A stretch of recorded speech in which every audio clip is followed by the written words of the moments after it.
Law of इक्विट marginal utility, ध्यान दें, इसका नाम है इक्विप। इक्विप जिसको हम इक्वल कहते हैं, उसी को यहां छोटा सा लिखा गया है, इक्वल, समझ लें, मतलब बराबर, समान। एक व्यक्ति कोई भी हो, उसका इनकम एक है, उस पैसा से सपोज करो वो खाना का आइटम, चावल, दाल, सब्जी, घी, दूध, मक्खन आदि खरीदना चाहता है, ठीक है। तो वह रसोई के लिए जो ये सारा सामग्री खरीदना चाहता है, तो उस इनकम में से कितना पैसा चावल पे खर्च करे, कितना पैसा दाल पे खर्च करे, कितना पैसा सब्जी पे, कितना पैसा दूध पे, और कितना पैसा मिसलेनियस आइटम पे खर्च करे, ताकि उसके महीना भर का राशन उपलब्ध हो जाए, है ना। कोई भी आदमी ये करता है। तो किसी भी घर में चावल और दाल का मात्रा समान रूप से तो नहीं खरीदाता होगा।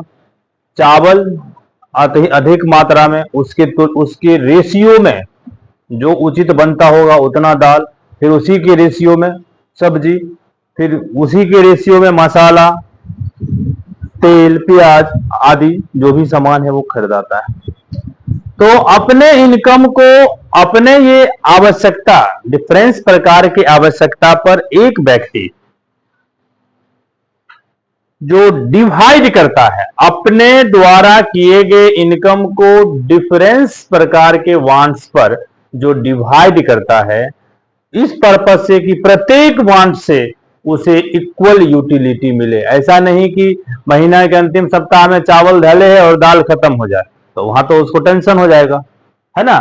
तो ऐसा नहीं हो, प्रत्येक से यूटिलिटी समान मिले, ये काम जो वो करता है उसे ही हम समसीमांत उपयोगिता, law of equi marginal utility कहते हैं। यानी जिस जिस आइटम पर वह खर्च किया है, प्रत्येक आइटम पर खर्च के तुलना में समान अनुपात से संतुष्टि प्राप्त हो, ये हमारा लॉ ऑफ मार्जिनल यूटिलिटी है। अब इसे गॉसेन महोदय के द्वारा दिया गया, कल हम मिस्टेक में बोल दिए थे हरास नियम में ड्यूपिट, वहां भी सीमांत उपयोगिता हरास नियम भी गॉसेन महोदय के द्वारा, जो हम जब लिखा रहे थे तो लिखा दिए, गॉसेन महोदय के द्वारा किया गया, और वो गॉसेन के द्वारा पहला रूल्स था, इसीलिए उसे गॉसेन का फर्स्ट रूल कहते हैं।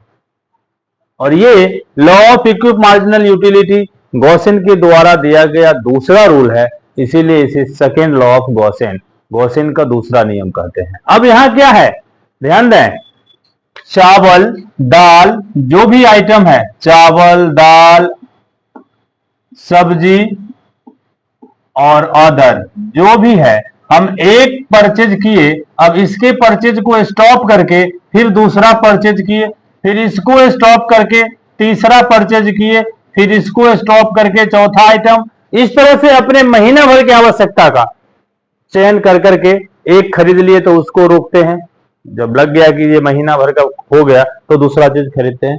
तो एक को रोक के दूसरा को फिर जो हम खरीदते हैं, इसे सब्स्टिट्यूट कहते हैं, प्रतिस्थापन। एक को रोके दूसरा फिर खरीदे, फिर ये लग गया कि ये महीना भर का हो गया हमारा, तो उसका भी परचेज छोड़े, फिर तीसरा आइटम खरीदते हैं।